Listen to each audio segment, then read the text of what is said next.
All right, so blue-white spirits. Last time we gave this a try, it felt very reasonable against both Gruul and the like 5-color and Bant Ramp decks that people had been playing. That being said, the format has mostly been Goblins and Temur Reclamation / Field of the Dead, which I feel like we should probably have okay tools to win those matchups. Our evasive threats are still very good in both those places. We've got things like Lofty Denial and Gust as a little bit of disruption, and we've got more Gusts and Strokes and stuff out of the sideboard along with Mystic Dispute. One change I've made out because of the change of the format, we're playing Kira Great Glass Spinners main deck as opposed to Dungeon Geist. Dungeon Geist is better against aggressive decks, but Kira's better against things like, you know, Bone Crusher Giants and Expansion Explosions trying to kill my stuff, or Gem Palm Incinerator stuff like that. So let's go ahead and dive into a few games of Blue-White Spirits here and see how it goes. If this feels okay today, I might throw it up on the website. Definitely had a good run last time, and if it's still competitive, I think it probably has the flexibility.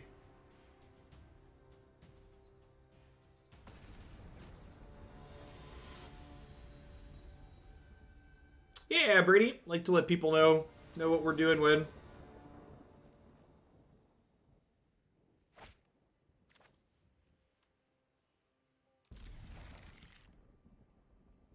That's true. Yeah, a lot of decks are playing Magma Quake right now, so all of our flyers dodging that is appealing.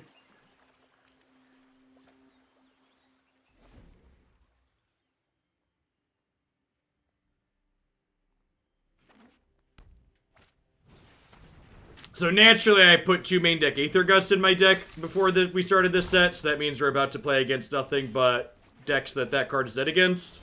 I think is about how that goes.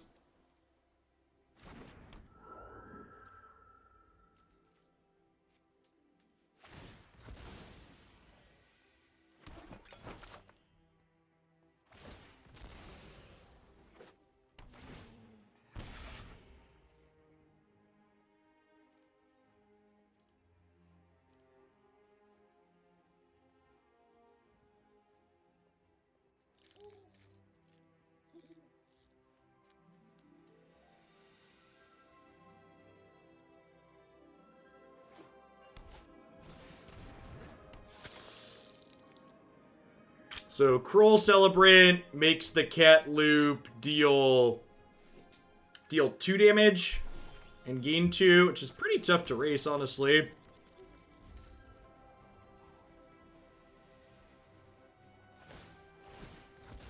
And this is, like, I see people in chat talking about, you know, an anti-meta deck, which again, typically speaking in Magic, you're better off just playing the best decks, because stuff like this happens that you see on your screen, right? Like, this is an anti-meta deck, and then we immediately queue into, you know, black-white aristocrats, right?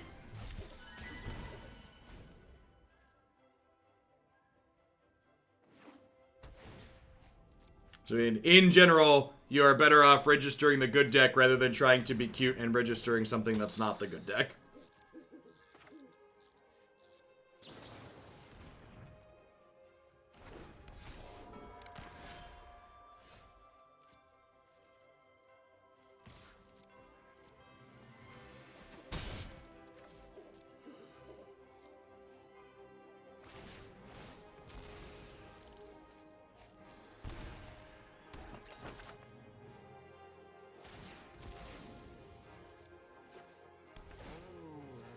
It kind of feels like the 4-point swing every turn is going to be impossible to race.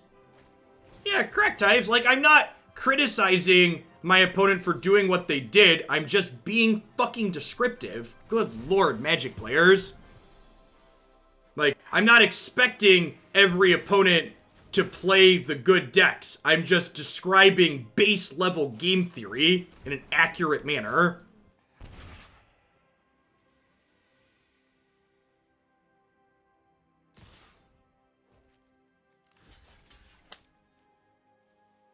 Magic players, good golly.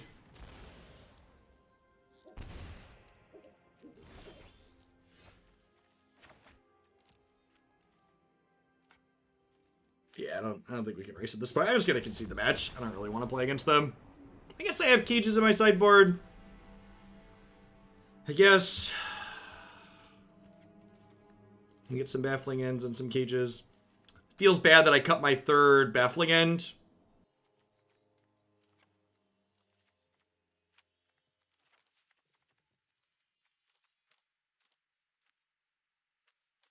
Yeah.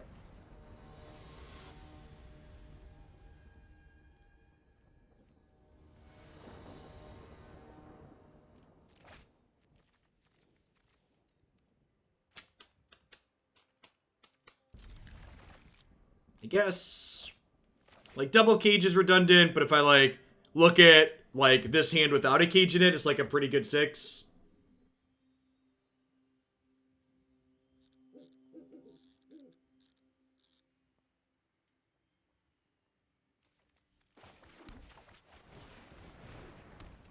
Are a lot of the rares in this deck Jumpstart? Is that true?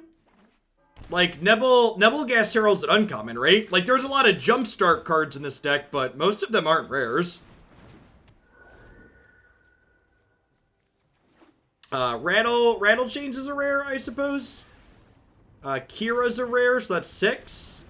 There's 6, yeah, there's 6 Jumpstart rares.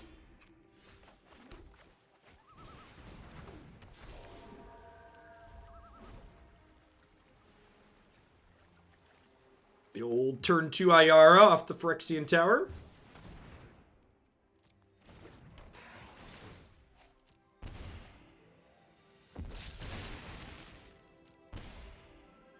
Shacklegeist is M21 and Jumpstart. Sounds right.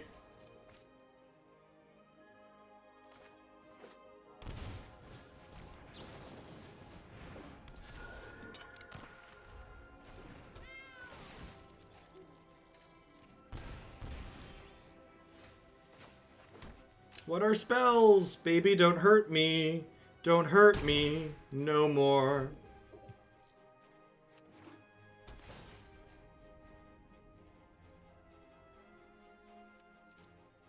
Hey, Sermon, thanks for the 5 months. Welcome back.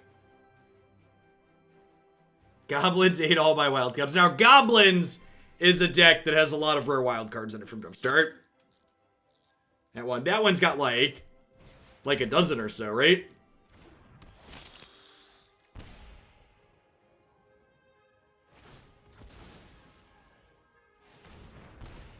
Pretty difficult time here for us.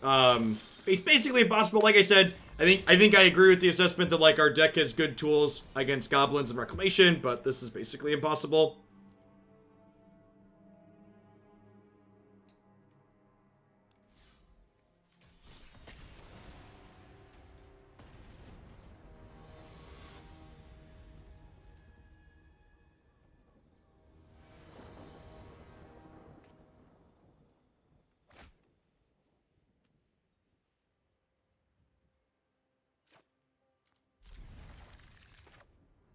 All right, 1, 2, 3.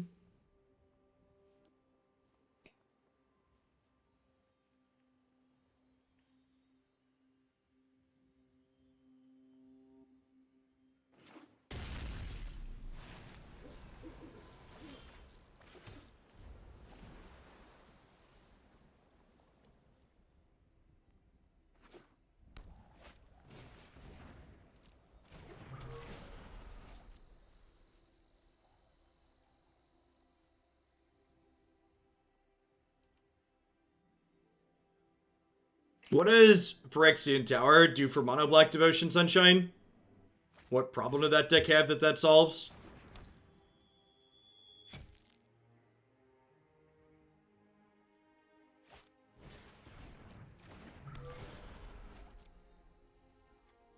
It's a weird one to play out. I thought they were going to play Emery when they played it out, but then they didn't play Emery.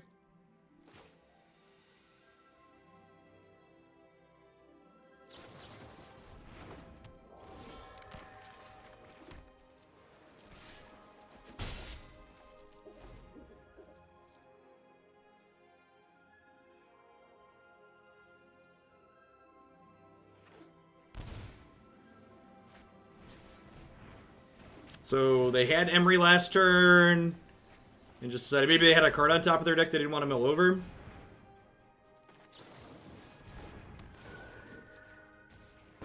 At least this gives itself hexproof, so Teferi can't bounce it. We got that going for us.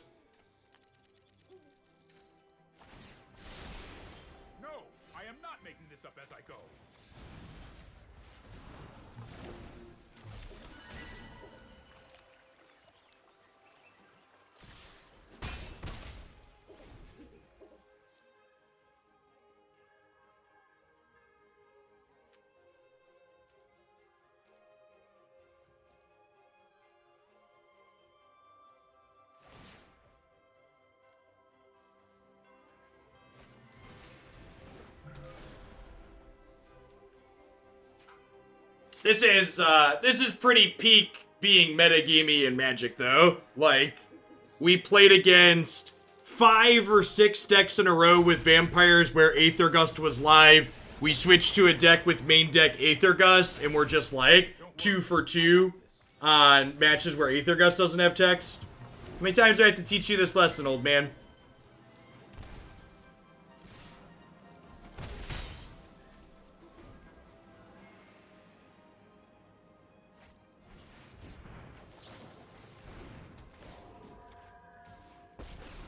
And now if they just plus it again, we can attack it for lethal.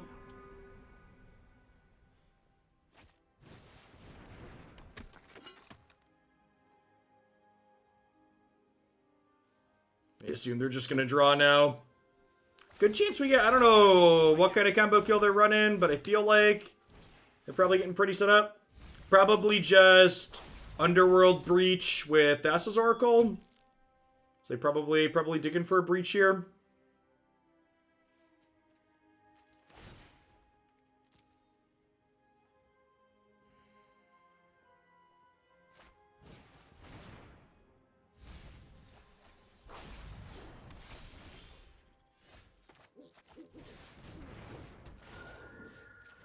Maybe with this draw... Maybe with this draw, I'm supposed to just attack 2 things at Teferi here. This is hardly my worst defeat.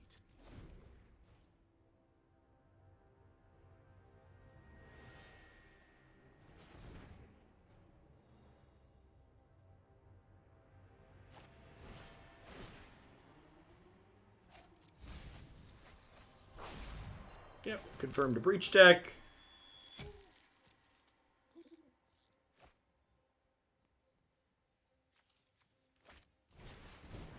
Well, I mean, it's Magic in 2020, right? The only thing that exists is ramp decks and combo decks.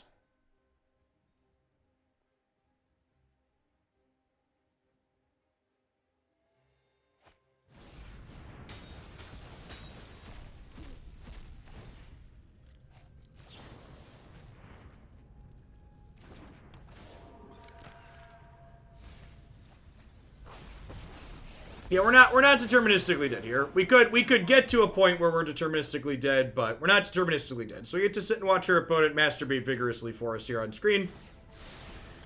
Hope you all enjoy.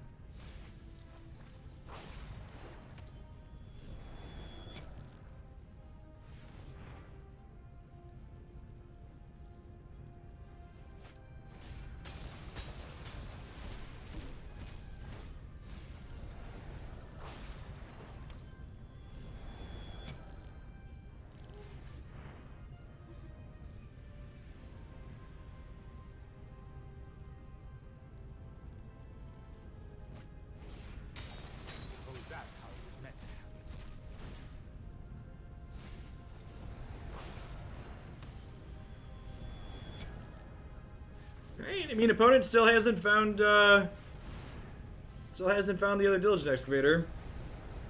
That makes a Diligent Excavator, right? Target artifact you control becomes a copy of an artifact or creature you control till end of turn. So Saheeli's down tick is deterministic.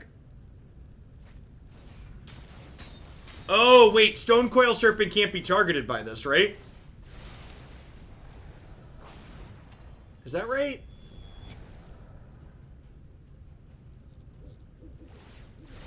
Genius is as genius does.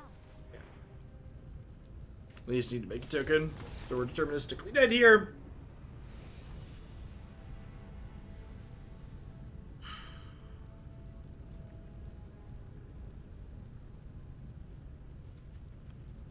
Like, do I even board in Grafdigger's Cage?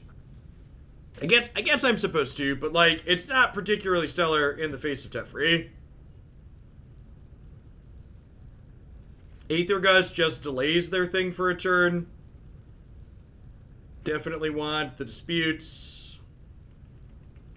Maybe I want Baffling End. I guess it kills Emery and it kills Emery and it kills Excavator.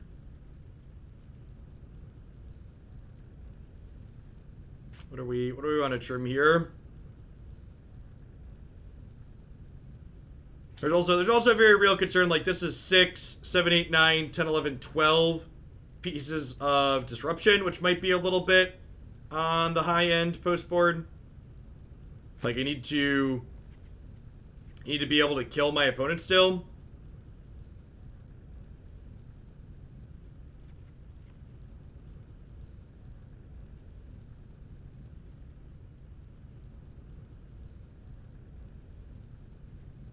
Let's try this, trimming some of the top end.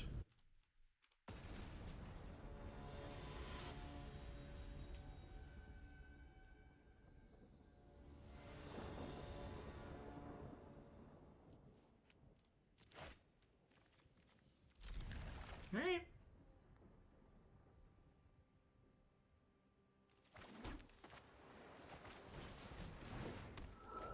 I'm casting this now so I can auto pass.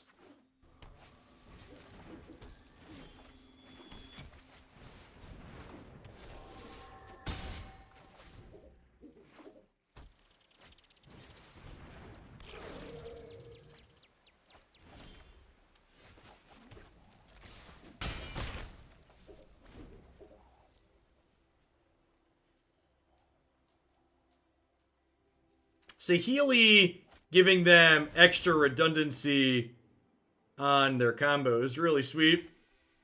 It's a neat piece of innovation out of their archetype. Challenge you want, then a challenge you'll get.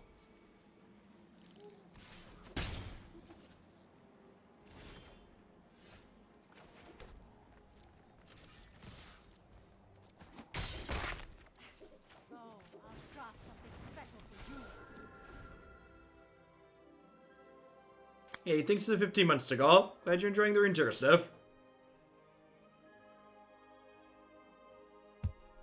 It is very, very, very well done game.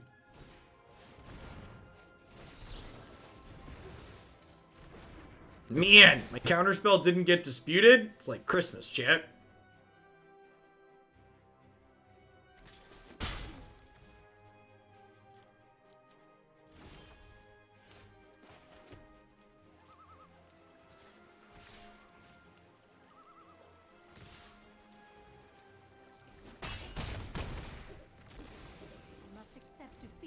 Okay, we got some pressure. We're mostly out of disruption. This is kind of disruption. We get to draw a card here with Sailor at least. I'm gonna draw in response, second to dispute.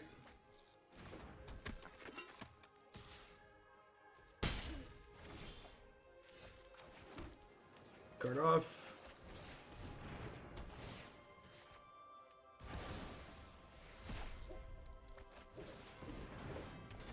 Am I supposed to...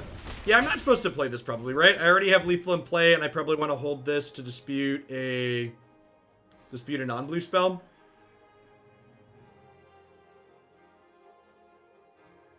Yeah, the F&M thing, you can play any deck without having the cards on your account, right? If I recall correctly.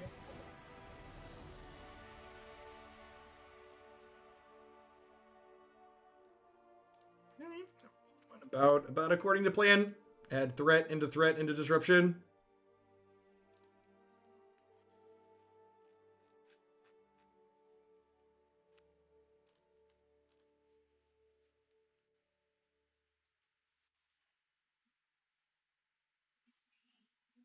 Yeah, things like that are good. Wizards should do more of things like that.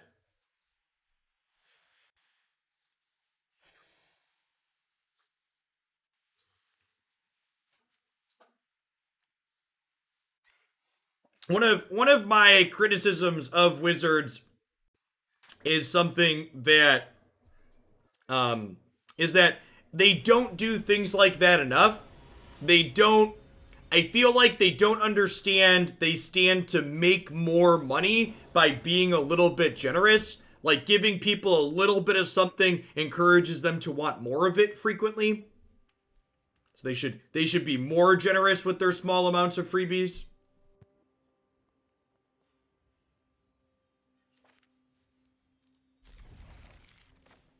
Honestly, though, Silence, if it's full of goblins and reclamation, that's a good thing, because hopefully that'll give them a sample size they feel is relevant enough to, like, act.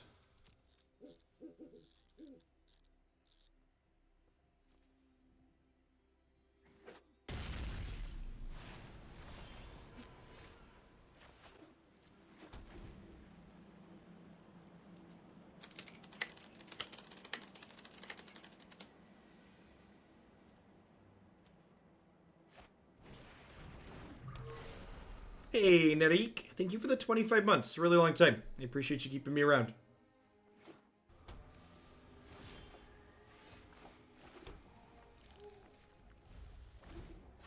I think I have to just pass here. Like, if I play this and they untap and play land Teferi, I just, like, lose on the spot.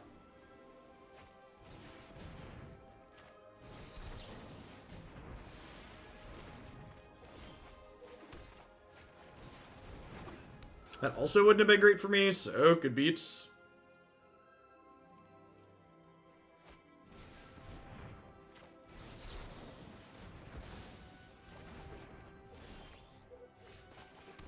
That is a fantastic draw, because Rattlechains here, in addition to having Flash himself, lets the rest of my spirits be flashy.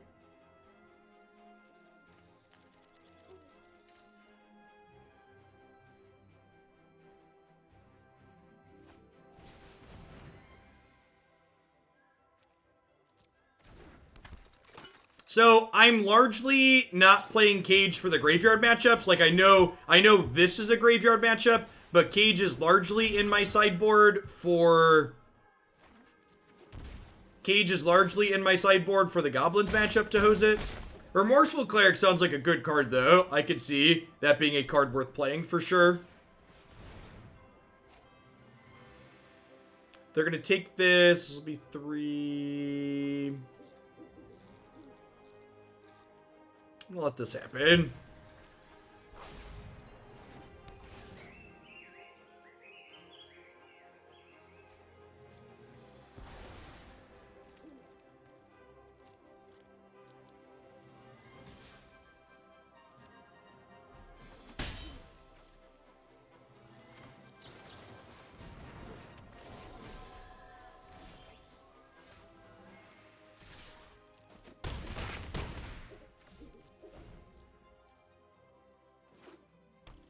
Yeah, I haven't actually played the Goblins matchup with this deck, Ryan, so I don't... You could be correct in your assessment that Grafdigger's Cage is overkill.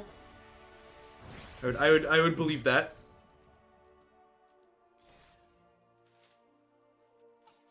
Yes, Declan.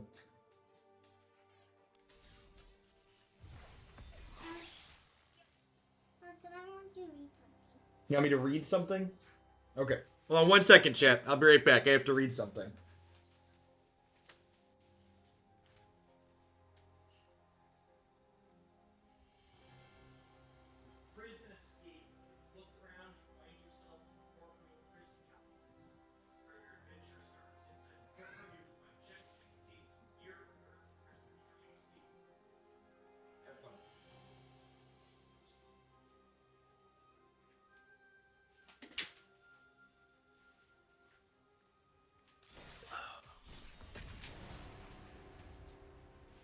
I think Magic players were allowed to read, yep. Hopefully their video games and not having to come and get me to read things will eventually push them into being more interested in reading. Working on sight words and alphabet stuffs like pulling teeth. This is fine. He's a 3rd land, but we're on the draw with the scribe.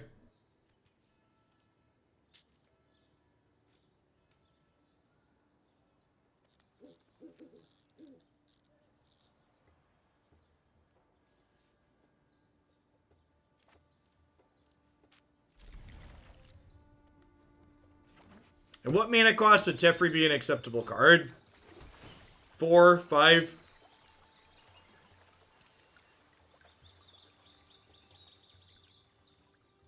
You tried Essence Flux. What problem does my deck have that gets solved by playing that card? Why is it good?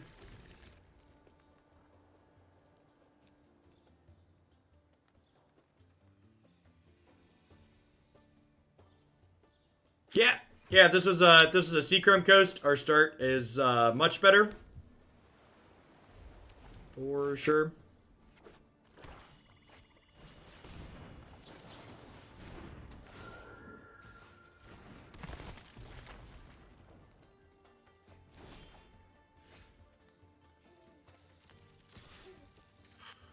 Feels magic, man.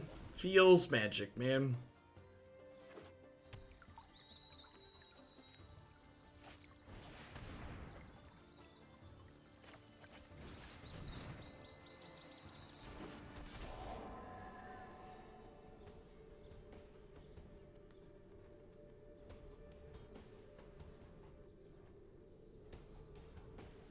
Yeah, I don't think there's a lot of spot removal in this format, and I think if we thought there was a lot of spot removal, I'd rather play things like Kira rather than Essence Flux. I'd rather my cards be individually powerful as opposed to being individually weak but synergistic. Generally speaking, playing individually weak but synergistic cards tends to not be good in Magic.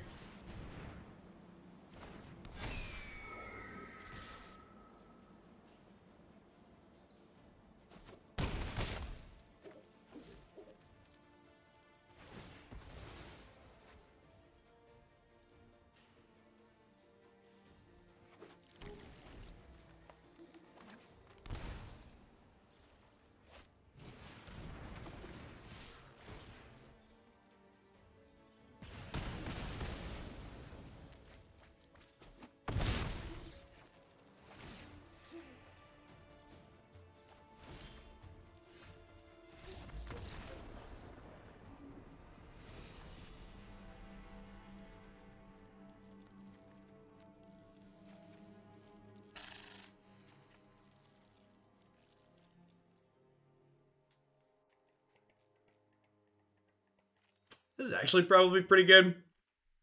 This is maybe a little slow. Cage and Stroke easy ends. Brazen Borrower's good. Yeah, I mean, like, if we, like, get to play Magic, we probably race them okay.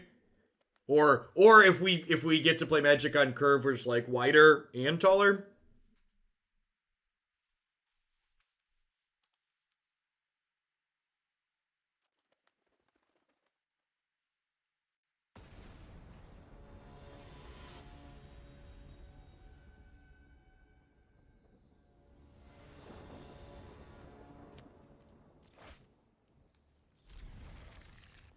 Alright, chat, this is it. This is the hand that draws a third land by 3, right? I need you to believe, chat. I need you to believe.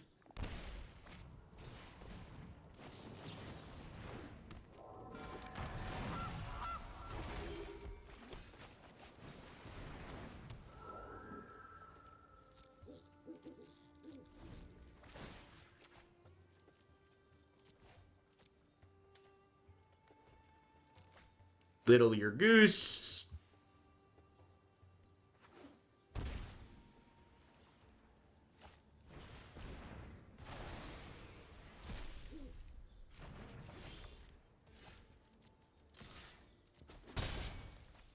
The old second game in a row where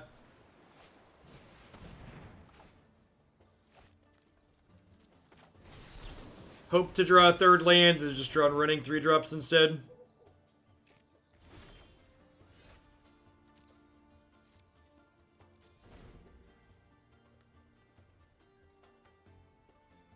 We're on the draw with the Scry. No, that was last game, right? Yeah, last game was the draw with the Scry.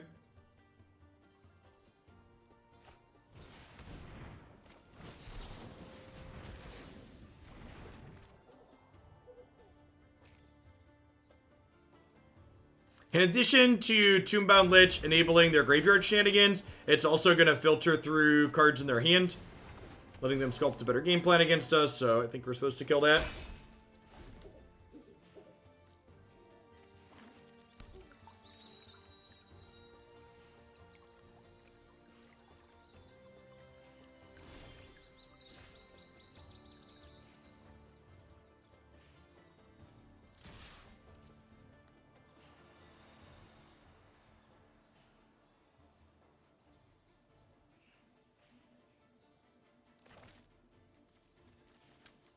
How about another 3-drop for the pile? It doesn't even have to be a white land. Like, we just, like, have an island so I can, like, cast my spells. Most of them cast off an island.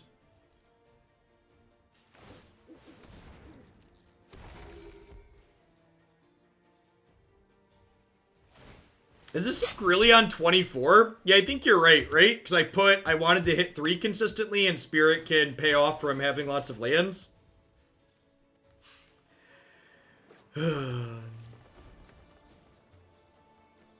Yes, correct. When we do draw the 3rd, it'll be one of our 2 temples. That's how Magic works.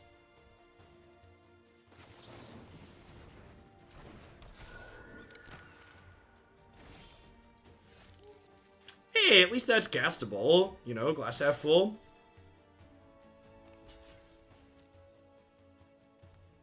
Yeah, I'm really disappointed that they didn't take the opportunity to put fast lands in one of the historic anthologies yet. And, like, hopefully we'll get half of them in Pioneer Masters this fall. But, like, I don't know. Maybe Zendikar will surprise us, and Zendikar is going to reprint the fast lands. But, like, Horizon lands. I think Horizon lands might be too strong. I don't know. I could be up for debate on that.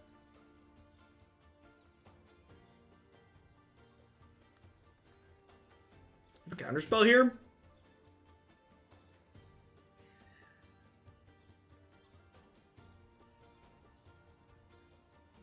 It's good with Nightmare Shepherd. Okay, that's cute. I don't know. That deck's still a pretty clunky mid-range deck. All things considered.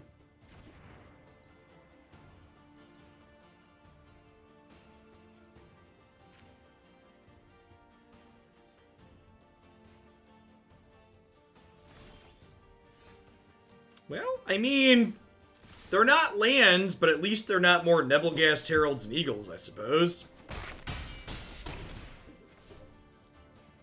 I would prefer fast lands to Horizon lands as well.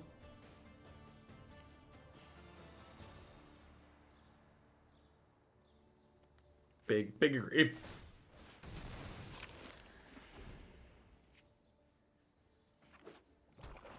How many cards have we been through? 14. Seven lands, 7 draws in a row without a land.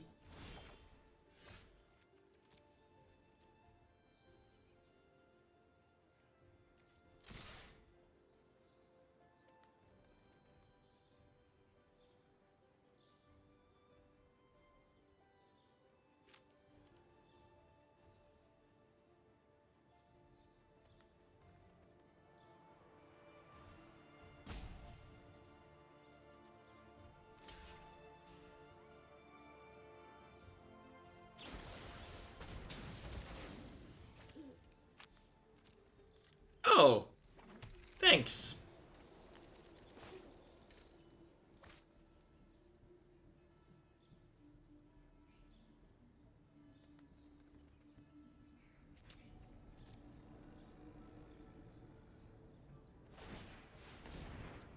I could flash this in, but I feel like the only way I lose this game is if I give them an out, so I think I'm going to be a little conservative here.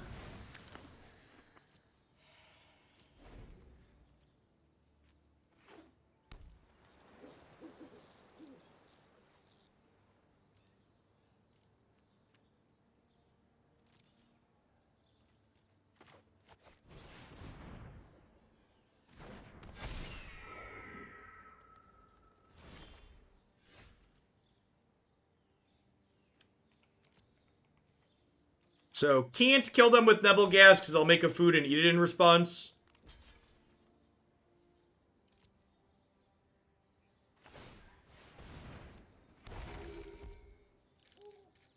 And then I think we'll go ahead and play Cage here, and then we have Cage plus Stroke / Sailor up. The opponent going to 6. Hey, Mikey, thanks for the 21 months. Welcome back.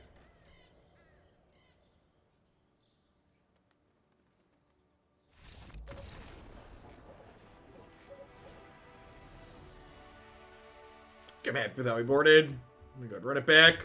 See? Who needs a 3rd land, chat? Well, we needed a third land. Who needs to draw a third land? Sometimes your opponent will just rampant growth you. It's great. Thanks for playing Shapes the other day. I've been having a blast with it. Did you know it has a dark mode? I did not, but that sounds lovely.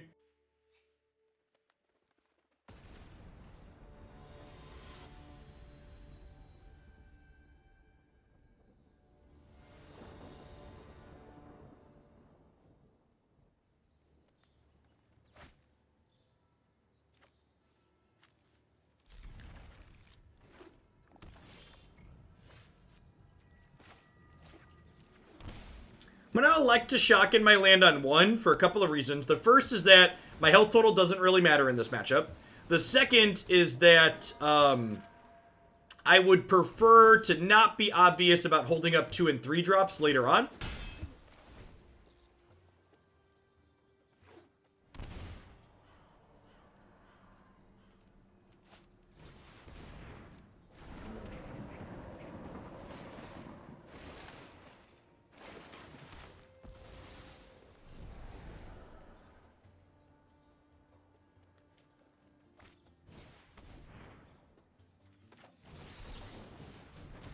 I'm going to counter this because it buys them a lot of time.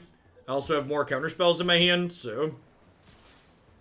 If I didn't have a second counter, I don't think I'd counter their thing there, but... This is not a big deal because their thing's already in the bin. It's a little annoying that it provides them selection and lifelink, but I think I'd rather get my Nebelgast Herald down here than try and counter this.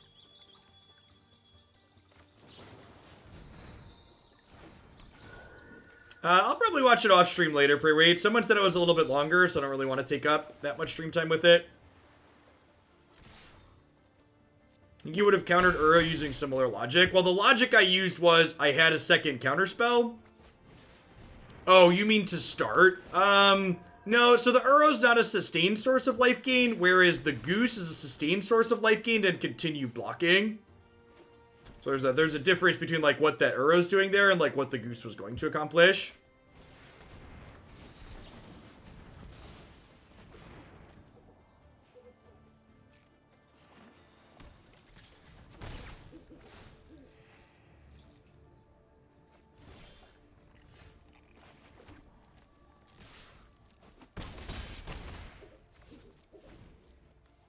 Yeah.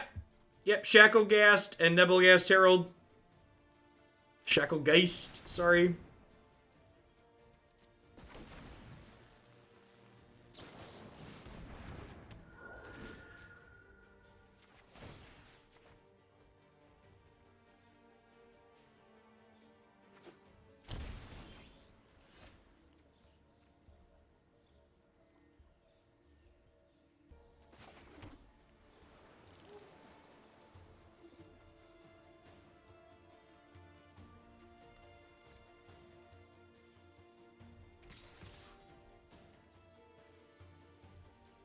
Oh, feels dead, man.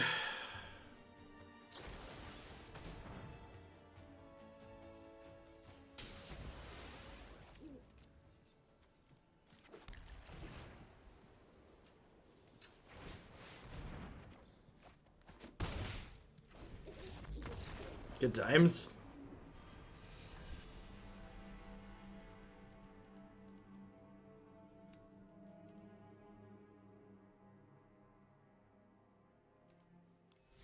Oh, right. We've been playing Magic Arena for over 2 hours, so it's starting to lag. Oh, this client. Hey, Flesh Eating Gnome. Thanks for the 20 months. Hope you're staying safe out there. Welcome back.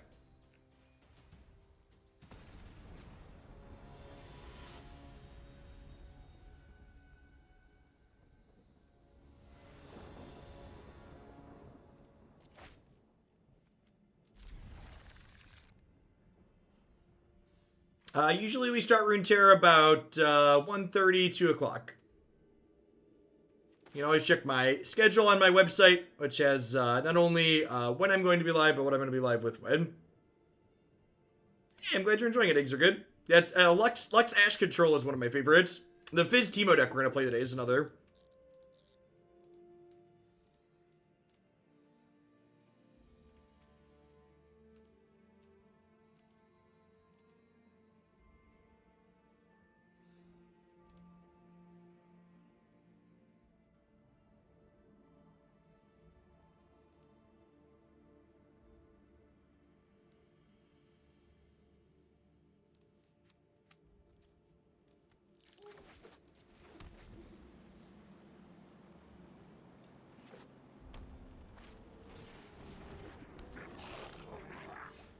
Hey, a Goblins matchup.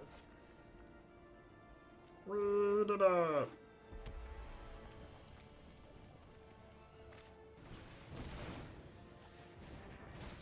Alright, take a 2 for 1. Deal Areno.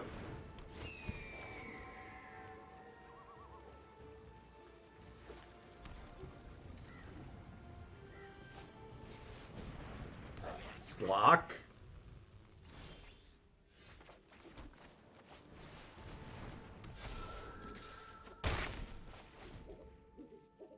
I think this is reserved for Krenko or Muxus.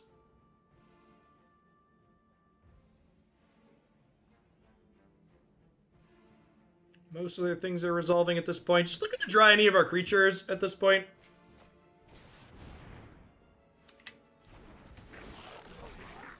Like, obviously this could get Krenko or Muxus, but I think I'd rather wait for them to cast their 4 or 6 drop, so I get more tempo out of my counterspell. The body doesn't really bother me here. That has to have been a misclick, right? Yeah, I think so. Looks like a misclick to me. Trade Brazen Borrowers for Strokes and Gusts, I think.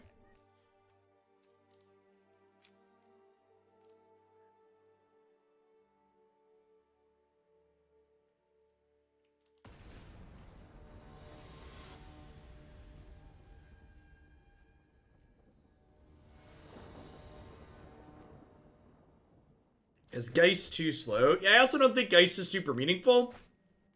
Like a lot of the things, a lot of my opponent's creatures are individually weak. So Geist is a better card for something like the Gruul matchup, where your opponent's cards tend to be a little bit more individually powerful.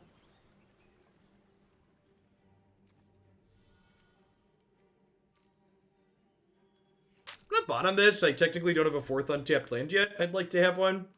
Hey, Dalek Khan. Let's get you a sword to go with that shield. Thanks for keeping me around. I appreciate it.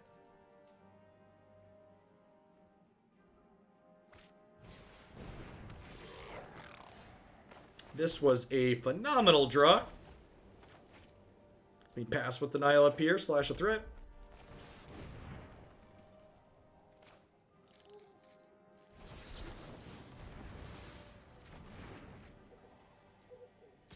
Maybe I'm supposed to let that happen and just flash in Rattlechains and block it. I can see that. Correct. That's why the Shacklegeists are in my sideboard, not my main deck, because Gruul's mostly been non-existent since Jumpstart happened.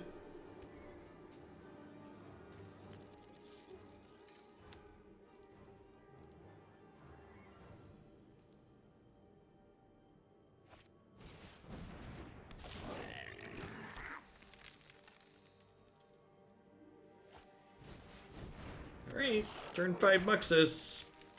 Need to draw a piece of disruption here. Didn't, so we're dead. Most likely. Maybe their Muxus misses. Maybe the top however many cards in their deck are gonna be nothing.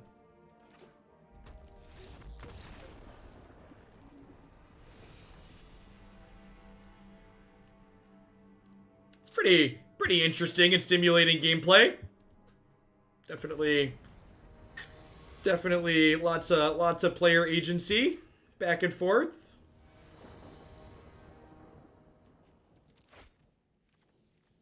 I tweeted this out in a quite sarcastic manner this morning, but it's honestly just shocking to me about how Wizards consistently manages to ban one thing but then immediately print other things that are more offensive.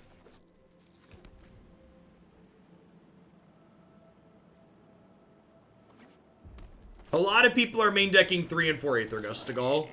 That is correct. I don't necessarily think they're wrong for doing so.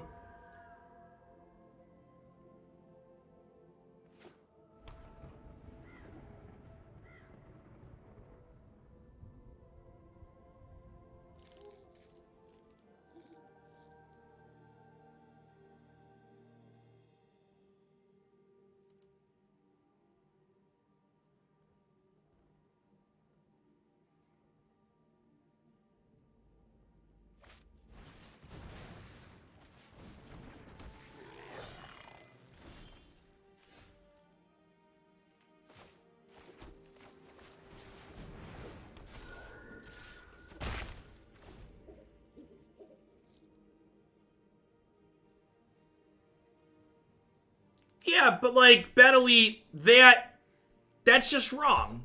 Like, you're implying that the only way they can correct course when they create an issue is by... Your statement to me there implies that the only way you think they can correct course is by printing a fix. And in a lot of times, printing fixes is bad. Like, there's this idea that Magic players have for some god-awful reason where every card that's ever been printed should be allowed to exist, and if it's too good, you shouldn't ban it, you should print an answer to it. And like, I don't know, like I had someone, like, yeah, like talking about answers, like Veil of Summer and Teferi Time Raveler are the types of cards we end up with when you talk about printing better answers. I had someone on Twitter today, they were like, Jeff, what do you think about printing Force of Will into Historic? And I don't know about you all, but I think the games of Magic in Legacy where Force of Will is good, they suck. The games of Magic where are literally the only thing that matters was did my opponent have their turn 1 and did I mulligan to my force? Like, those aren't interesting or good games of Magic. And you can feel free to disagree, that's a subjective opinion, but like, in my subjective opinion, those games of Magic blow. I don't want to play games of Magic that are about did I draw my force. I don't.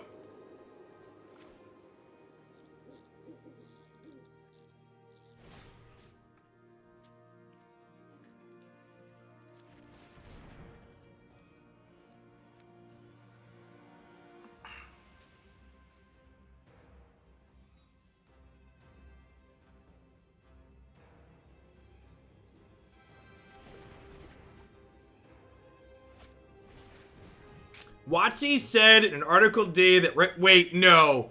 No, that can't be true, Critya. Give me a source on that. There's no way they said that today, right? That can't be... I need a link. Is it in this metagame thing?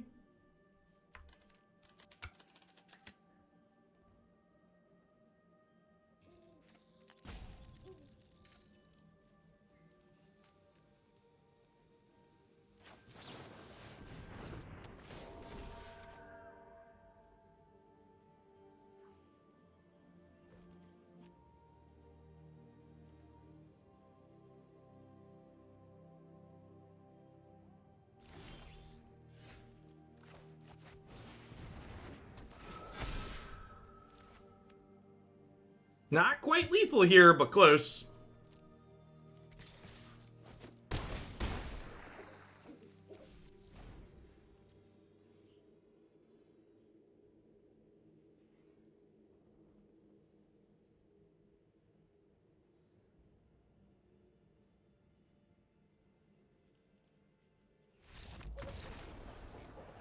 Nah, so, Critya, I want to talk about this because people do this to me. People do this to me all the time, and I don't like when people do this to other people. So, how are players planning to beat Team Reclamation? One way is via Teferi Time Raveler, which nullifies their counter magic and prevents them from casting game-winning explosions. Most 4-color Reclamation and Bant players are happy to register 4 copies of Growth Spiral in their deck. This is accurate. And nowhere in this statement are they saying Reclamation is fine or isn't an issue because Teferi exists. Like, they're just pointing out what's happened in the metagame, and you are adding implications that they didn't make, so that way you can frame someone delivering a message from Wizards in a way that annoys you. And like, as someone who like isn't happy with how they manage their ban list, I think it's good to voice those criticisms, but don't twist their words. Don't like add context or like try and read between the lines for a message that's like not actually here. It's really rude. A lot of people who are detractors of me personally, they very frequently do that. they reframe things that I have said and try to add implied connotation that's not there. And as someone who's something of a personality, it's just very frustrating. People basically are like, oh, you're an asshole, Jeff, because you implied this. It's like, no, if you actually read what I said, I didn't say that, and I didn't imply it, and you don't like me, so you're taking the words that I've said to mean something that... No, it's not even taking things out of context. It's adding context that's not there to back up a bias that you have that's in you. Like, that saying, like, taking that paragraph and saying, this is Wizard saying Reclamation is fine because of Teferi. That's not what that says. And that's taking a bias that you have towards Wizards, which I'm not saying they don't deserve that bias, but like that's not what was said. An example is right there, what we just did. This article. Someone took this paragraph here where they talk about Teferi Time Raveler being something that can be useful against Redeemer Reclamation, and they said this is Wizards saying that Reclamation is fine and not a big deal. And that's not what they said. Those are not the words that were typed out.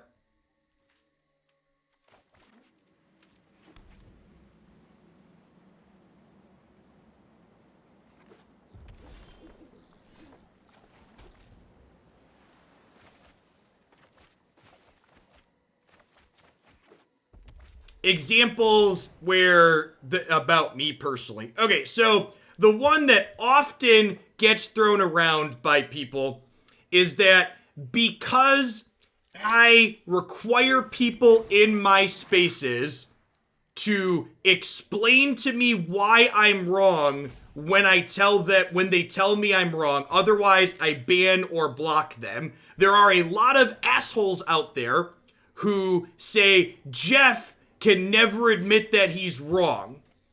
When in reality, I'm wrong constantly. Just ask my wife, and I know that. But I don't just say, yeah, you're right, I'm wrong because you said I'm wrong. Like, I am not going to sit there and just roll over and be like, yeah, you're right with no explanation. Like, when you read feedback and people who are upset and dislike me, that's something that's written constantly. Jeff refuses to acknowledge that he's ever wrong. And that's not factual. It's not correct.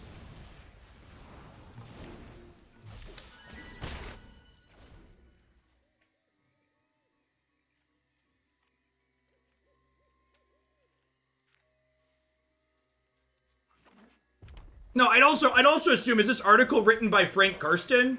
I would assume this article's written by Frank Karsten, right? Yeah, that, and again, just to explain your bias further, like, Frank Karsten, the person that wrote that article, has nothing to do with the people making decisions about what's legal in Magic and what's not.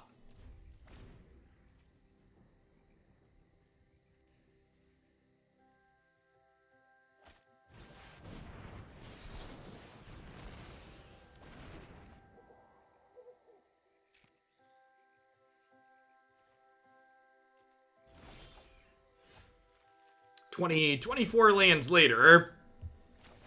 If we had a fourth land here, we'd be in an absurd spot this game. But because we're bricking, we're probably gonna die.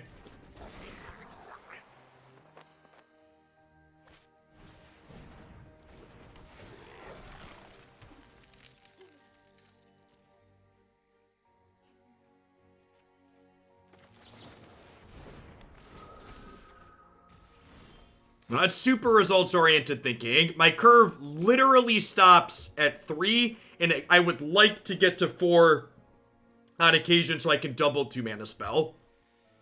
So again, to justify you, rather than saying, is that results-oriented thinking, do the math. Tell me how many lands I need to play to consistently hit 4 lands on 4.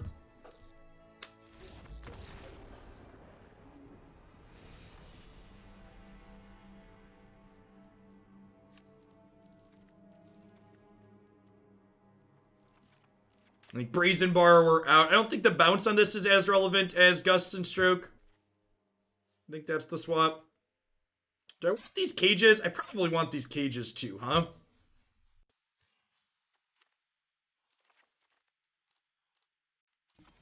This is 24 threats. Might be a little bit low on the threat count. Sure. Yeah, so 23 lands to have a 92% to hit 4-on-4. So I'm playing more than that. So I am in fact playing one more land than you would expect to want to play on average to hit 4-on-4. Again, don't knee-jerk and make small changes every time you get a little bit unlucky. Take a step back, pull yourself out of the situation you're in, and think about, okay, was what happened the norm? How likely is it to happen, etc.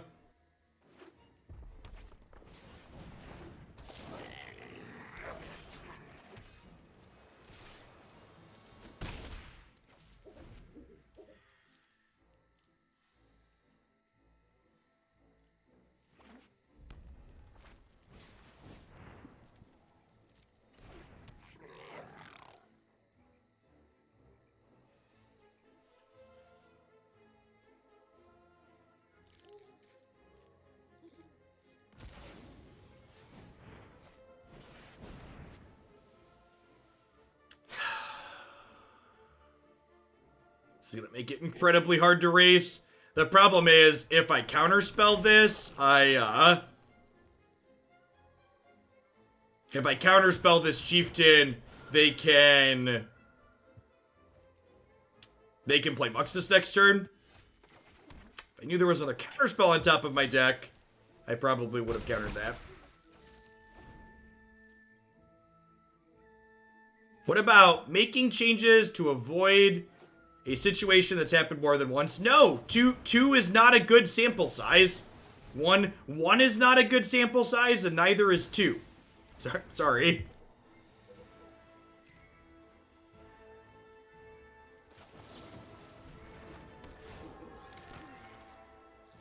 So 3 must be the sweet spot. No, take a step back and do math. Do math.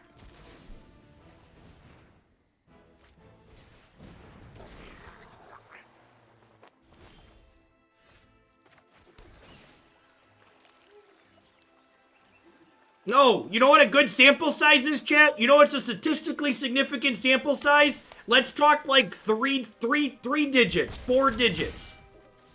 It's all guesswork. Stop it. Into the thousands is a statistically significant sample size to start making decisions driven based on empirical data. If your sample sizes are less than that, stop it. Just do the math.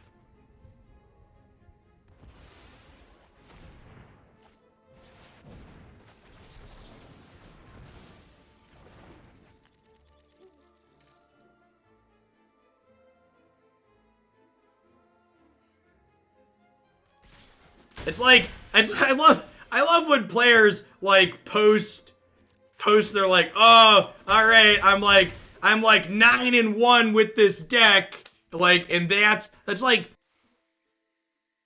as someone who's played a ton of Magic, I've literally top 8'd 7 and 8 round Swiss tournaments before, and my conclusion after that tournament is the deck I played was bad and I wouldn't play it again. They can literally Muxus us here, right?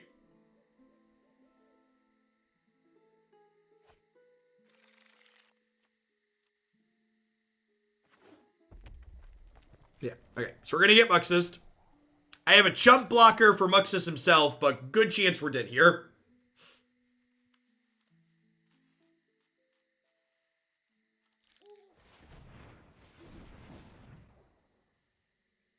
Oh, Sailor taps Muxus. Okay, so we've got that. That helps a little bit. So, opponent punted here, right? They could have tapped this for 2 mana. No, I guess that's the same, right? 2, 3, 4, 5. Yeah, it's the same regardless.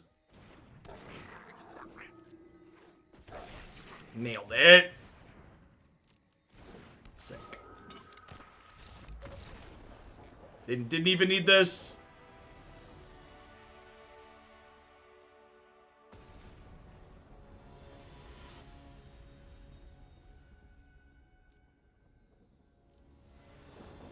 And then talking about how people like to take things out of context and add implied connotation that it's not there. something that I've actually had taken out of context before that people use to try and say I'm mean or rude is look at what I just said there. I talked about how going 9-1 with the deck is not statistically significant and doesn't mean your deck is good.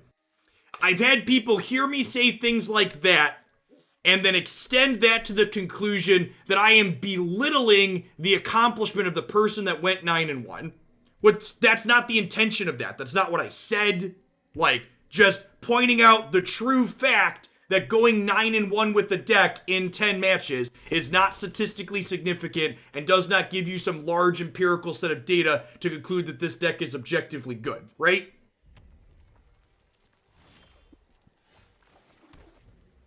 Zanity, thanks for the quarter of a year. I appreciate that. Welcome back. Thanks for keeping me around. See, I need some lands. Been here before today. Hey, there's the third one.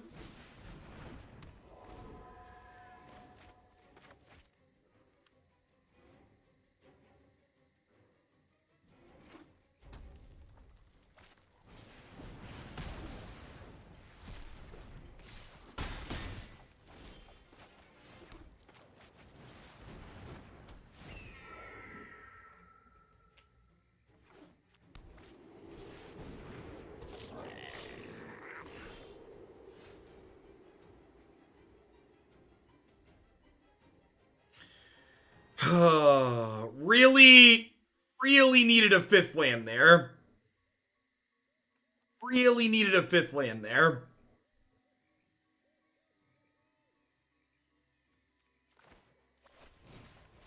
Fourth land. If we would have hit a fourth land there, I would have been able to Aether Gust this, then Lofty Denial it on the way back down. I can now not do that.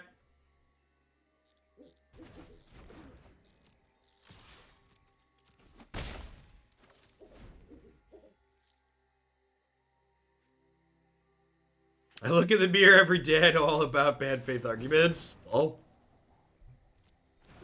Notable Cage does not stop Goblin Matron's trigger, because she's putting it from the library to their hand. It will, however, stop Snoop.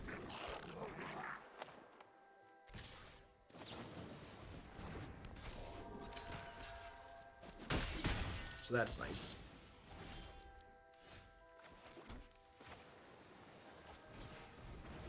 That's worked out okay for us. I agree. Maybe I'm supposed to just play the Eagle there, since I have Lofty Denial to stop Amuxus anyways. Yeah, I think I'm supposed to play the Eagle.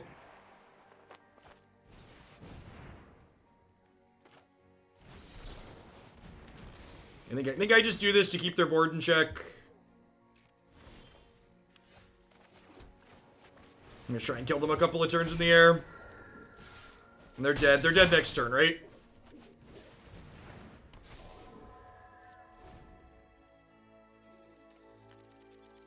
As always, I'd encourage you, if you want to levy criticisms of my opponent's plays, be constructive and specific in those criticisms.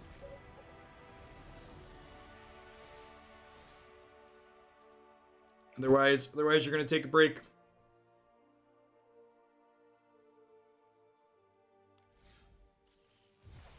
The Spirits deck seems very reasonable. Yeah, I agree. Like I said, I expected our deck to be reasonable going in, right? I think it's reasonable against both goblins and the ramp decks. It felt really good against ramp last time we played it. There were slightly different ramp variations, but things that fly over the top of their creatures plus counterspells are a good mix. Yeah, the Aristocrats matchup, the Priest of the Forgotten Gods deck felt pretty unwinnable. I'm not necessarily sure you could really fix that. Maybe more Baffling Ends in the sideboard, but outside of that, everything we've played against has felt competitive.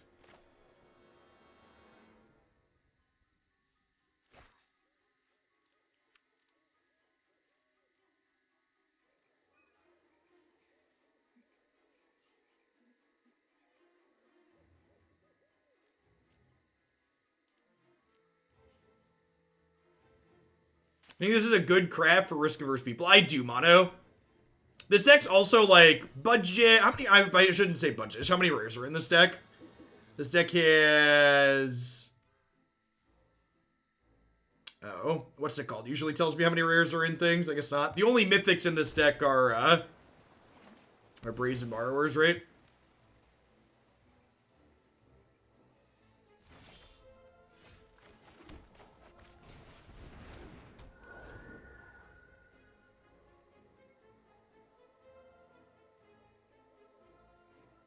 Thanks for the quarter for your crit. Yeah, welcome back. Yeah, definitely, Zenity. I mean, Magic's a pretty complicated game with a lot going on. I think it'd be very silly to assume we've hit everything in it. I think I'm gonna tap out for the Shacklegeist here and get pressure going. 5 mana is usually the critical mana point for Nissa against Land War Elves decks.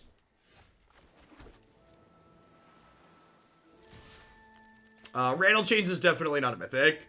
That is a rare. I wonder if they're a Frilled Mystic deck.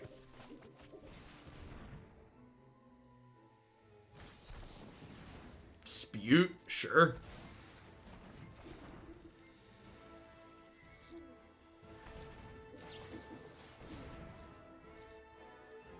Oh, they're like blue-green flash? I'm gonna counter this because it has reach. They have a second main deck dispute? Ugh.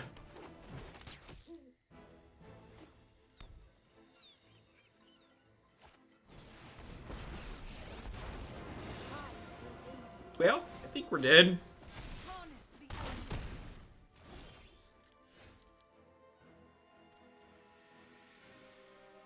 Yeah, like I can take this off the table, or just gonna die to the stuff they already have in play.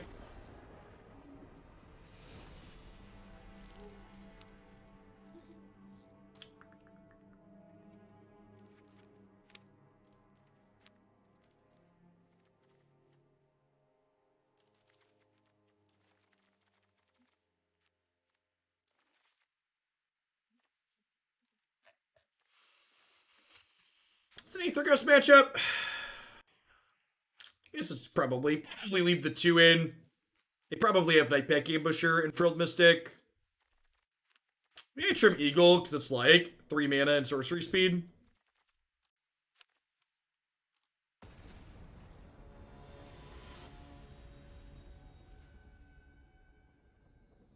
Yeah, Dispute's great. I agree. Dispute's a very good Magic card.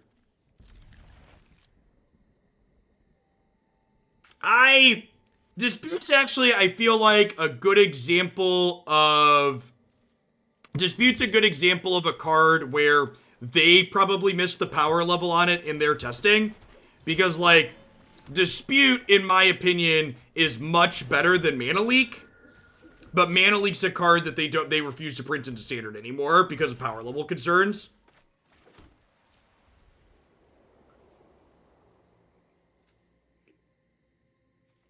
Yeah, I agree. Yeah, Dispute's not like Gust in that it's a blank if they don't have blue cards, right? It's just better against blue cards. And there's enough blue cards in this format that you frequently get blown out.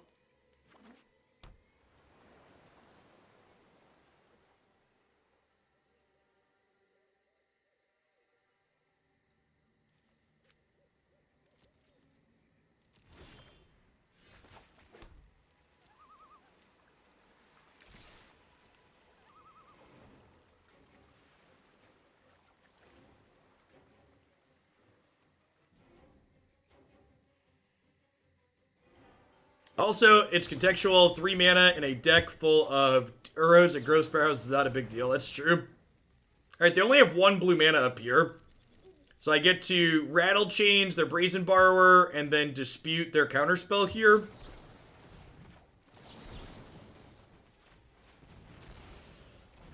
And then I have Aether Gust here, which is able to tempo Anissa off a little bit if they have that next turn. The Boys is already renewed for Season 3. Sick. Did 2 drop? It was supposed to drop the end of this month, right? Was that today?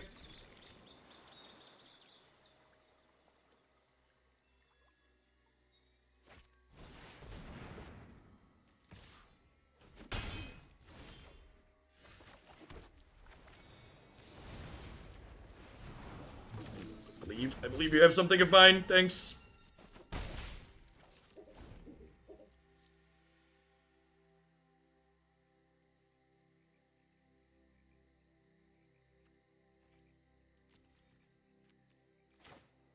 I've heard you say it before that in matchups where both players are playing at flash speed, it pushes you to play more on your main phase. Can you explain that a little bit? Because I super don't get it. This last turn is a great example of that.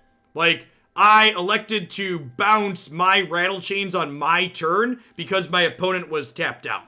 So you'll frequently do stuff at the end of their turn to get them to tap out, and then you can untap on your turn and have your mana up.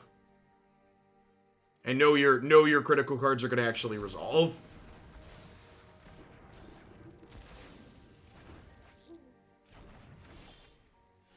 Getting Cryptic Commanded feels real bad.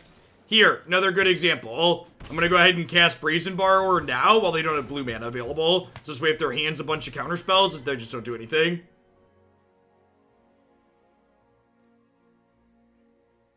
So the hope is they have a bunch more Excludes and Mystic Disputes in their hand.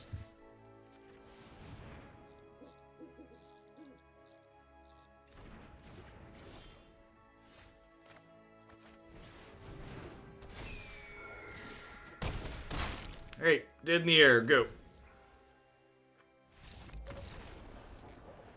Look at that, they died with a bunch of cards in their hand, some of which were probably counter spells. Fly like an eagle.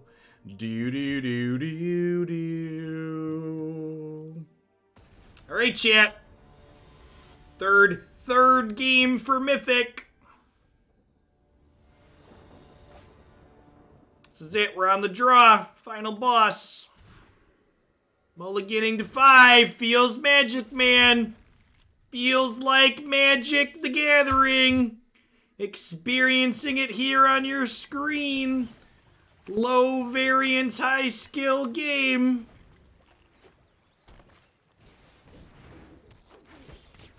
Magic's fun. Definitely doesn't suck a lot of the time. Totally not gambling. In no way, shape, or form does it represent gambling.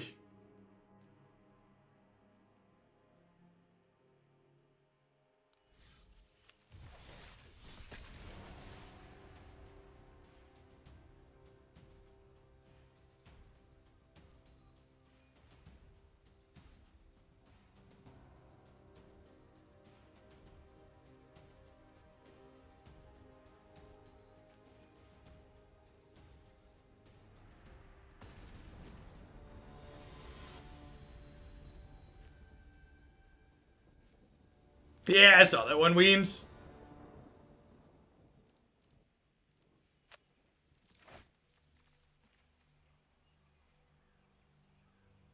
Ghost Alien, thanks for the 5 months. I appreciate that. Welcome back. Thanks for keeping me around.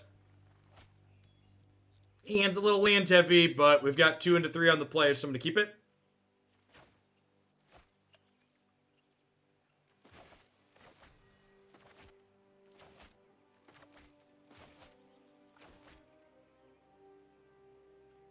You know, that's honestly, a lot of times I talk up Runeterra because there's a lot of good things about it. But one of the single worst things about Runeterra is I never mulligan to 5, which means most of my losses are frequently my fault, and I can't just write them off to Variance. So the game's not very good at protecting my ego.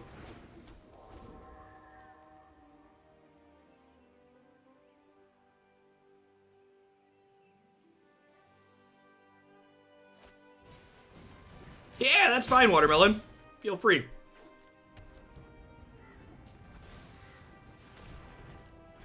That's so stupid.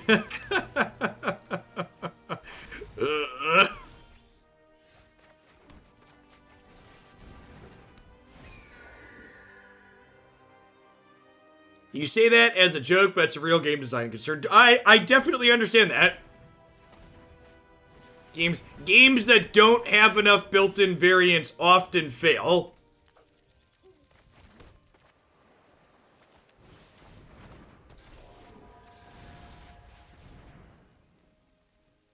In fact, a big part of why a lot of people are so opposed to the London Mulligan is because London Mulligan removed a lot of variance from Magic. And removing variance from Magic increase the power level discrepancy between good decks and bad decks, because when you remove some of that variance, you can no longer depend on your opponent's good deck stumbling and dying as consistently anymore.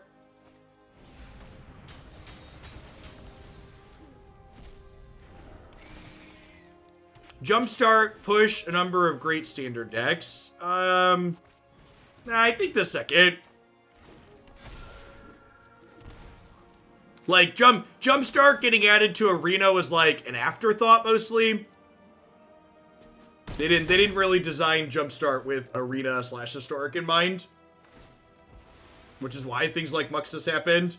They did like a cursory glance.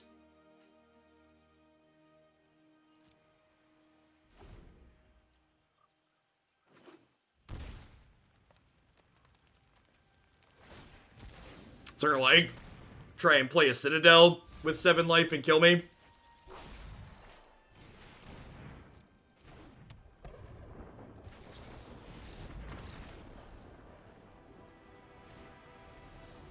Yeah, Muxus is a Jumpstart card.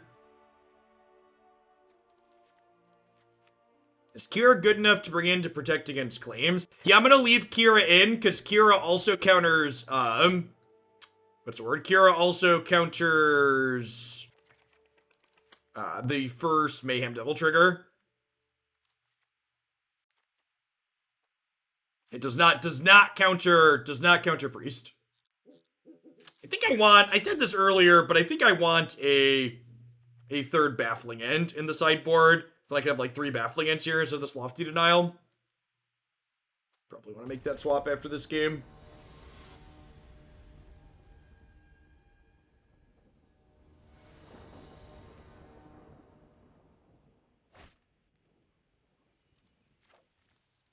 Yeah, it's a good hand.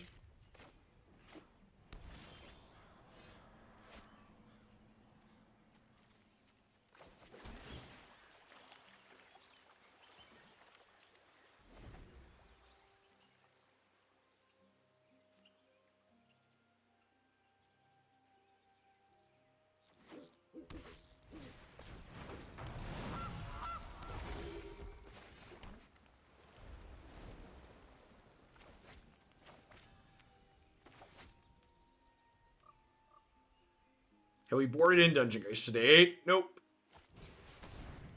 Cutting one of those for the third Baffling End's probably fine. Dungeon Geist is mostly there for the Gruul matchup, and that deck's pretty much fallen out of the format for now.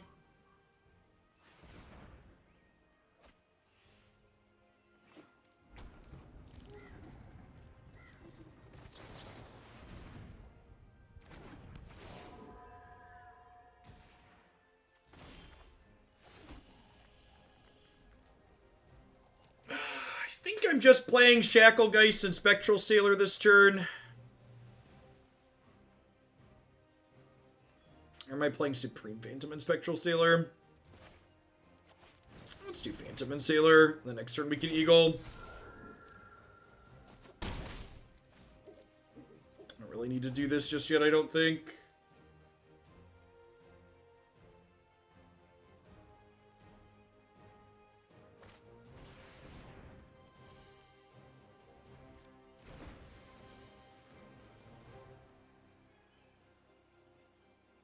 At least Gruul has been reduced a little bit. Non-existent, reduced, you know, whatever. Tomato, tomato.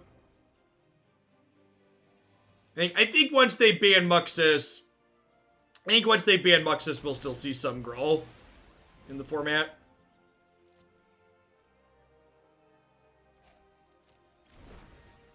So they have an Oven in hand.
I mean, they're not really stealing them, right? They're murdering them.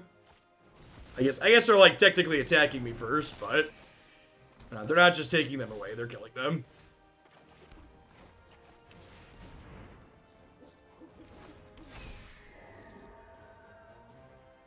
That's a sweet build, Brandon.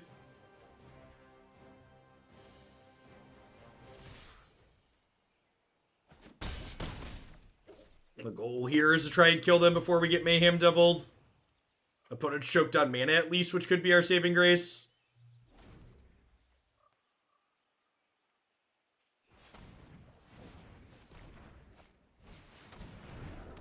Okay.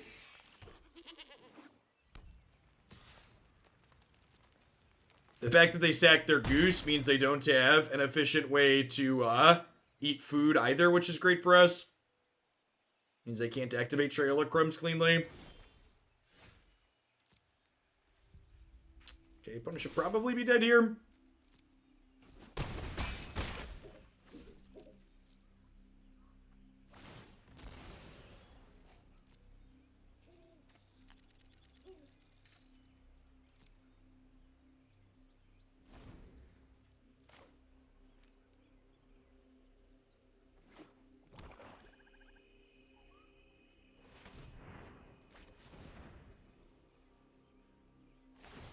Gobble some food here and see what they can find. They're going up to 7. We got another 5 power to put in play here, though. Flying's busted, chat.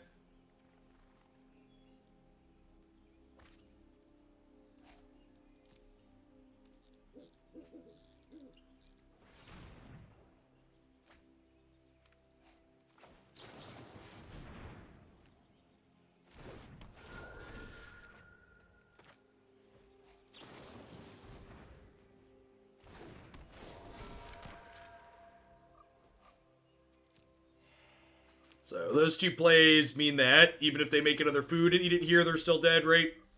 This is 7, 10, 12.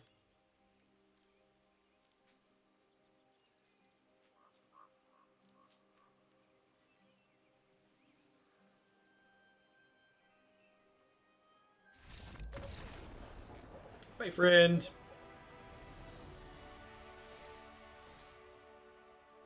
All right. Put another Baffling End on the board. And then let's try and play this last one, huh?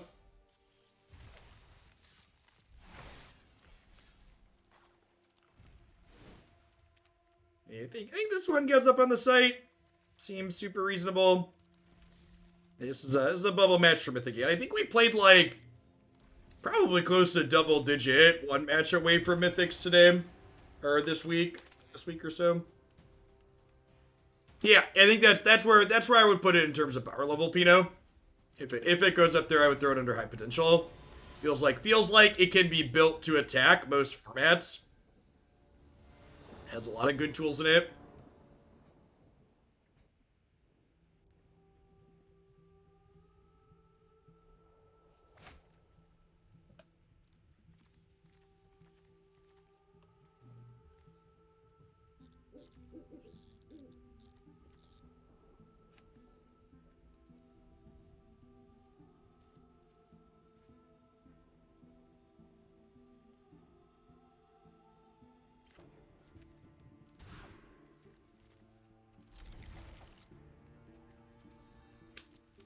Started a new Invisalign tray last night, chat. My teeth are sore.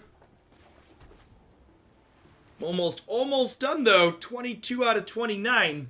Just 2.5 short more months. I will have mostly straight teeth.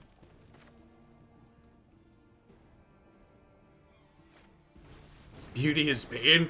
If it was just for beautification, I wouldn't have done it. But straightening your teeth actually helps keep them clean. So, which gives you more likelihood to keep them healthy in the long term. They did give them to me without me having to go in. Turns out their front desk person was just bad at their job. I after going back and forth with whoever worked at their front desk for like a week, trying to get an appointment to get my next trays set up, I decided to leave a 1-star review on Google and like start looking for a dentist to transfer the rest of my treatment to. And like a day after leaving the review, I got a call from their office manager and the actual dentist who just like fixed things right away.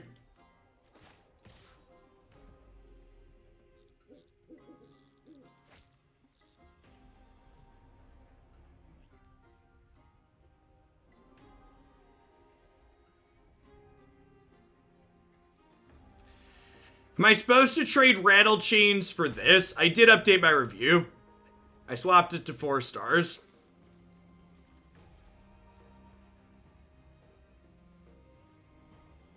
Do I want to trade this here? I think the answer is no. I think we just try and race them. Rattlechains lets the rest of my spirits play out at instant speed, which means that I'm able to hold up Aether Gust or now Lofty Denial next turn for potential Muxus.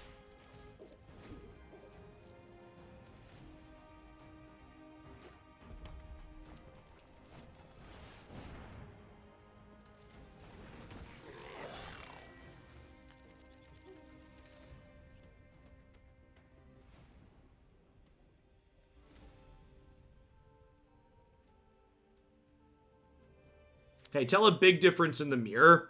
Yeah, definitely. One of my teeth on top was like really crooked and it's almost getting close to actually being in line with the rest of them now. 20. I'm on tray 22, so I've been wearing these trays for 44 weeks. Every tray lasts 2 weeks. And the treatment for my mouth was 29 trays.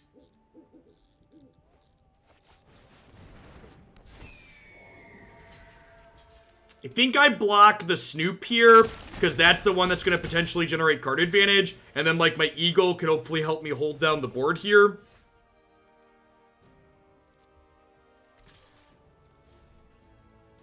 Did I pump the brakes for a turn? I think I pumped the brakes for a turn. And just try not to die.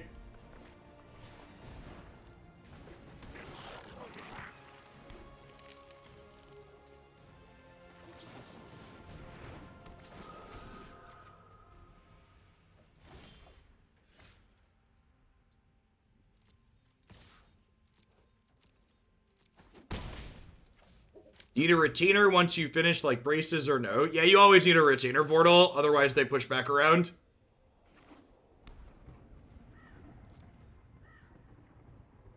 Think you would have attacked with Rattle too? Nah, I think the only way I lose this game is by being too aggressive. There's no reason to get extra aggressive. Yeah, retainment is for life. Correct.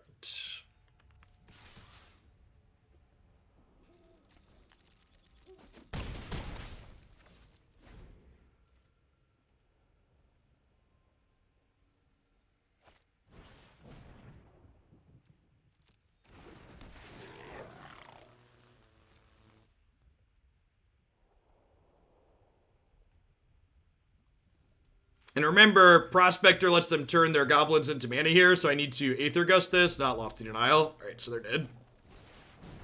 Game 1 Aether Gust, chat. Healthy, reasonable format. Get 'em. Untap, kill you.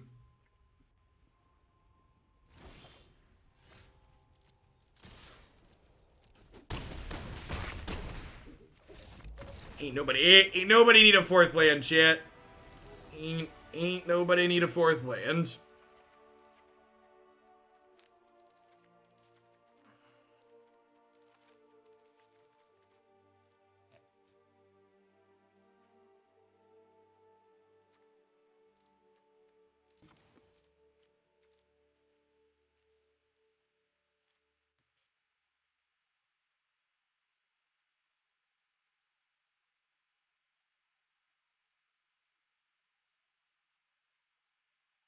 My understanding is with braces, you generally need a retainer as well, Rexbox. I don't know, maybe it differs person to person.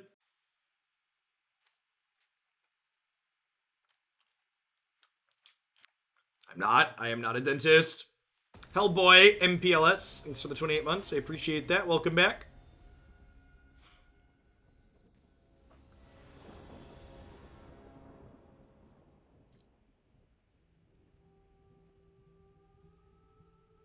Or do we board in the third Grafdigger's cage? We're bringing it against Cat Oven.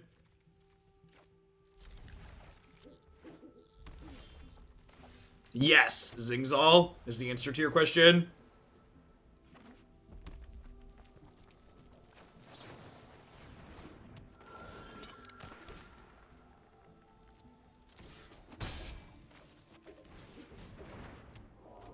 Our hand is very good.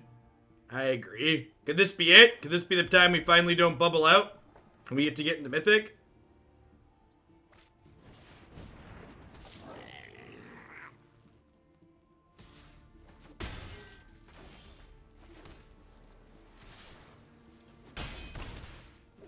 This hand would have been better if we'd have had Rattlechains on 2, but Rattlechains after the fact's a good consolation prize.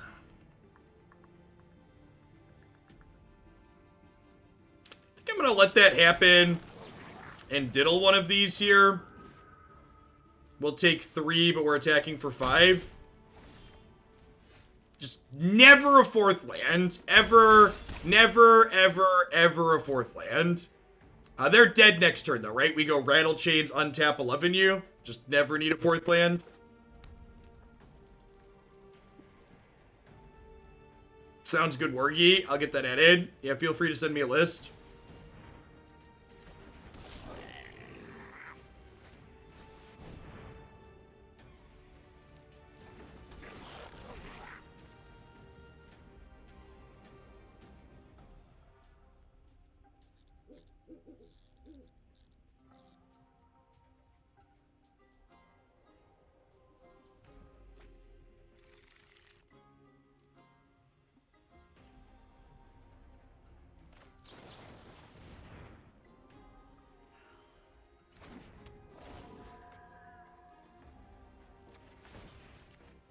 So that stops them from being dead. But they have to sack 2 goblins to do it.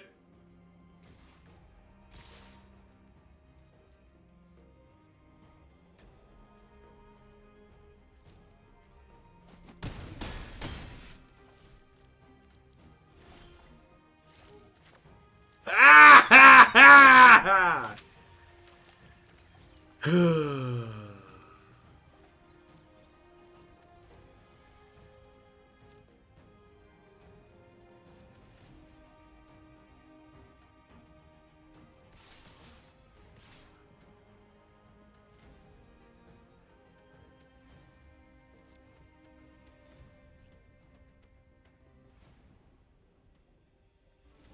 You know, maybe I'm supposed to force lethal here.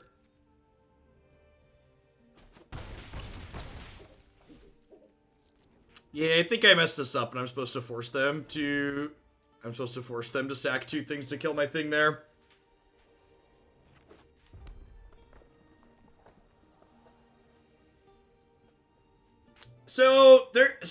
One of the problems with Runeterra Pales is like there's just so many good decks in it. It's not like Magic, where I could just be like, yeah, you should craft this, because it's the only good deck.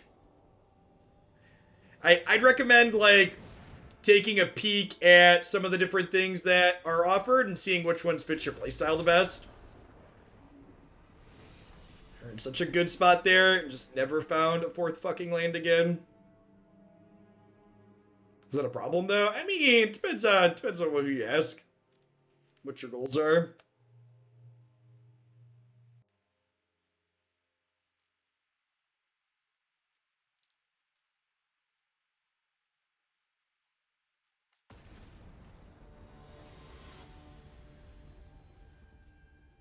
Outweigh all of Riot's bad behavior as a company. I'm timing you out for criticizing Riot's bad behavior as a company as we sit here and watch me play Magic the Gathering, which is made by Wizards of the Coast, which has deeply racist business and office-based practices. So, there is no ethical consumption under capitalism, and as someone who's an adult who can admit when he's wrong, the high and mighty approaches that I have taken to different content companies in the past were wrong, because all these companies suck. They just want your money, and they basically all got awful practices. So like, just play games that you like. Also, to further on that, Riot has done a lot of genuinely good things in recent years and worked to address the issues that they have as a company, as opposed to just like, you know, making empty will do better promises like some other companies.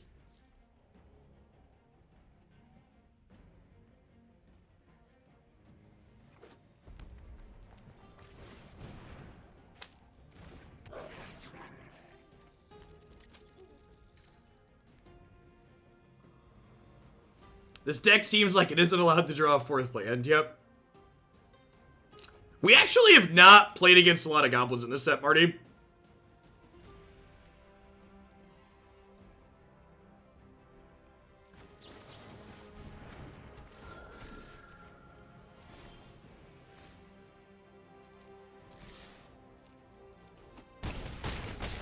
Now, this is not counterable, but we have enough threats that it probably doesn't matter.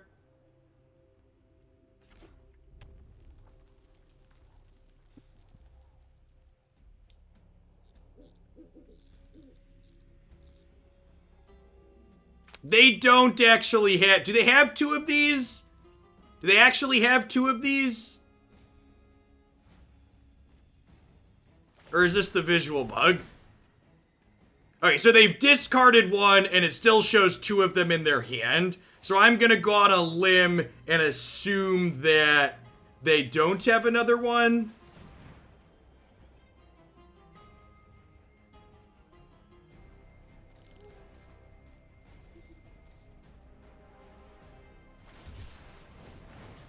Or they do, and like, I genuinely don't know if like, I just wasn't paying attention and there was one on top of their deck. Like, is there actually a 3rd one there? Like, I just don't know, because Arena's a piece of garbage.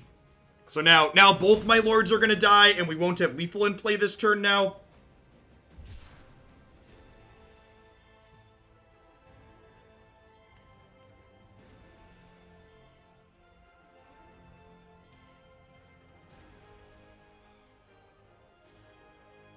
And they cycle from the top of the deck. No.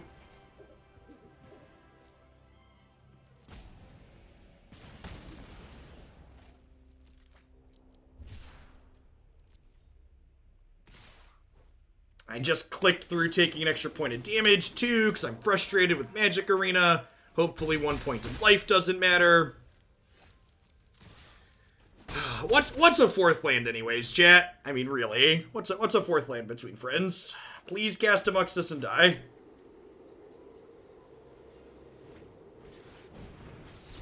That'll do too.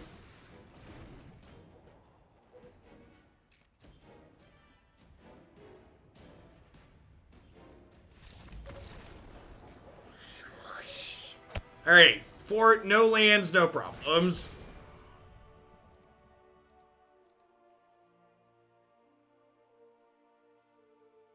Yay! We got the accomplishment of Mythic! That's worth... 1 booster pack? I only get 1 extra booster pack. Alright, fine. Whatever.